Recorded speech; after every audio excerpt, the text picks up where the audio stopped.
গত ৫ আগস্ট ছাত্র জনতার তীব্র আন্দোলনের মুখে দেশ ছেড়ে ভারতে পালিয়ে যান সাবেক প্রধানমন্ত্রী শেখ হাসিনা। তারপর থেকে সেখানেই আছেন পতিত এই স্বৈরাচার। তার দেশ থেকে পালানোর পর থেকেই বদলে গেছে বাংলাদেশ ভারত বন্ধুত্বের সব সমীকরণ। বন্ধু রাষ্ট্র হিসেবে পরিচিত পাওয়া ভারত আমাদেরকে দেখাতে শুরু করেছে মুদ্রার উল্টো পিঠ। আর এর মূল কুশীলব ছিল সেখানকারই মিডিয়াগুলো। ঘটনার পরিক্রমায় ভারতীয় হাইকমিশন সীমিত করে দেয় বাংলাদেশিদেরকে ভিসা প্রদান। এখনো আগের মতো বাংলাদেশে পর্যটন ভিসা চালু করেনি দেশটি। বাংলাদেশিদেরকে একমাত্র মেডিকেল ভিসাই দেওয়া হচ্ছে এখন। আর এতে করে যেন হাহাকারি শুরু হয়েছে খোদ ভারতেই। গত বছরের জুলাই থেকে বাংলাদেশি পর্যটকদের অভাবে বড় ধরনের লোকসান গুনছে কলকাতার বিভিন্ন হোটেল ও খুচরা দোকানের ব্যবসায়ীরা। অনেকে বলছেন করোনা মহামারীর পর এমন দশায় আর কখনো পড়তে হয়নি তাদের। সেন্ট্রাল কলকাতার ২ বর্গ কিলোমিটার জুড়ে শতাধিক হোটেল ও ৩,০০০-এরও বেশি দোকান রয়েছে। পর্যটক নির্ভর এই বাণিজ্যিক এলাকা মিনি বাংলাদেশ নামেই পরিচিত।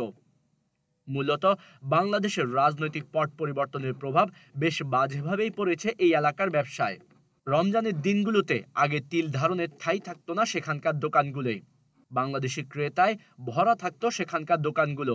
দেখা যেত প্রতি ১০ জন ক্রেতার মধ্যে ৭ জনই বাংলাদেশি। কিন্তু এবছর রমজান পর্যন্ত টিকে থাকার জন্য প্রাণপণে লড়াই করছেন ভারতের কলকাতা নিউ মার্কেট এবং এর আশেপাশের ব্যবসায়ীরা। কারণ রমজান মাস তাদের ব্যবসায়ের মৌসুম, আর তাদের সবচেয়ে বড় গ্রাহক হলো বাংলাদেশিরা। কিন্তু ভিসা নিষেধাজ্ঞার কারণে এবার তেমন কোনো বাংলাদেশিই নেই সেখানে। কিছু ব্যবসায়ী ইতোমধ্যেই ব্যবসা বন্ধ করে দিয়েছেন। অনেকে আছেন তারা নিশ্চিত নন কতদিন তারা এভাবে চলতে পারবেন। Marquis Street, Free School Street, Kyd Street, Sudder Street, Rafi Ahmed Kidwai Road এবং নিউ মার্কেটের আশেপাশের এলাকাগুলো বাংলাদেশ থেকে আসা দর্শনার্থীতে আদতে আর কখনো মুখরিত হবে কিনা তা নিয়েও রয়েছে সংশয়। এই এলাকায় গত ২ দশক ধরে বাংলাদেশি পর্যটকদের উপর নির্ভর করে গড়ে উঠেছিল একটি বিশেষ ব্যবস্থা, বাংলাদেশি খাবারের রেস্টুরেন্ট, হোটেল এবং সেবা, যা এখন একেবারেই মরে যাচ্ছে।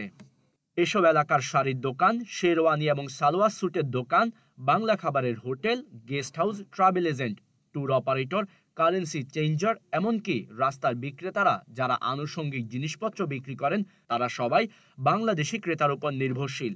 নির্জন রাস্তা এবং খালি দোকানগুলো এখন ব্যস্ততার বদলে বিষণ্ণ বদনে স্থানীয়দের কাছেই পণ্য বিক্রি করছে।